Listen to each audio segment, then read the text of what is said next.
जी की लाइफ के कुछ अहम मोमेंट्स को आज हम जानेंगे। 2 अक्टूबर 1869 को गांधी जी का जन्म गुजरात के पोरबंदर में होता है। शुरुआती पढ़ाई अहमदाबाद से पूरी करने के बाद गांधी जी लॉ की पढ़ाई करने के लिए लंदन चले गए। वकालत करने के लिए वापस इंडिया भी आए, पर बिजनेस कुछ खास जमा नहीं। 1893 में वो साउथ अफ्रीका एक लीगल केस लड़ने गए, पर वहाँ पर ब्रिटिशर्स द्वारा इंडियंस और अफ्रीकन पर अत्याचारों को देख वो वहीं रुक गए और अगले 21 सालों तक शांतिपूर्ण तरीके से उनके हक के लिए लड़ते रहे। 1915 में वो वापस इंडिया लौट आए और आते ही सबको सच्चाई और अहिंसा की शक्ति का मुजाहरा करवाया। जैसे 1917 में बिहार के चंपारण के किसानों के हक के लिए खड़े हुए, फिर गुजरात के अहमदाबाद के मिल मजदूरों का नेतृत्व करा और फिर खेड़ा के किसानों के साथ मिलकर अंग्रेजों को झुकने पर मजबूर करा। इसके बाद 1919 में उन्होंने पूरे भारत में नॉन कॉपरेशन मूवमेंट को लॉन्च करा। 1930 में गांधी जी का सबसे बड़ा आंदोलन आया, सॉल्ट मार्च। ये मार्च साबरमती आश्रम से दांडी तक का 240 मील का सफर था। गांधी जी के इस अहिंसा के रास्ते से पूरा इंटरनेशनल मीडिया प्रभावित था। 1942 में गांधी जी ने मुंबई से क्विट इंडिया मूवमेंट को लॉन्च करा और देश को करो या मरो का संदेश दिया। 1947 में भारत को आजादी के साथ साथ बंटवारे का जख्म मिला। हिंदू मुसलमान एक दूसरे के खून के प्यासे हो गए। इस सांप्रदायिक हिंसा को रोकने के लिए गांधी जी ने बीड़ा उठाते हुए बिहार, बंगाल और फिर दिल्ली का दौरा करा। दिल्ली में ही 1948 में नाथूराम गोडसे ने गांधी जी को गोली मार दी। नाथूराम गोडसे वो इंसान था जो खुद गांधी जी की फ्रीडम मूवमेंट्स का पार्ट बनता था। तो क्या वजह थी कि गोडसे ने गांधी जी की हत्या कर दी थी? इतिहास में हमें इसकी काफी वजहें मिलेंगी। जैसे गोडसे सबसे पहले तो इसी बात से नाराज था कि देश को 2 हिस्सों में बांटा जा रहा है। दूसरा कि बंटवारे के दौरान पाकिस्तान में हिंदू और सिखों को बहुत बेरहमी से मारा जा रहा था, जिसका गांधी जी ने ना ही कोई विरोध किया, ना ही भारत की आम जनता को उसके बारे में पता लगने दिया। तीसरा,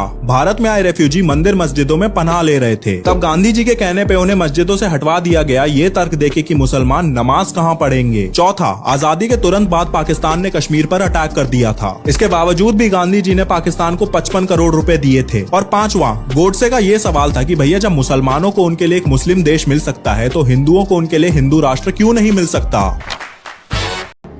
हिंदुस्तानी वर्ल्ड वॉर 2 में अंग्रेजों की तरफ से लड़ेंगे, ये फैसला बापू ने अकेले लिया। हमसे पूछा, हिंदुस्तानियों से पूछा, बापू का विश्वास, उन सिपाहियों से पूछा कभी?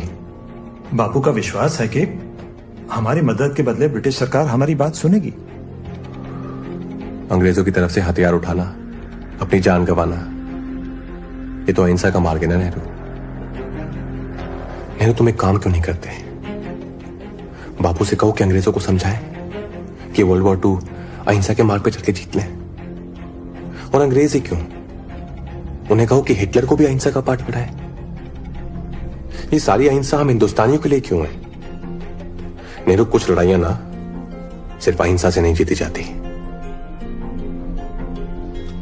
सुभाष, गांधी जी और नेहरू ने नेताजी का साथ नहीं दिया, पर बोस भी जिद्दी थे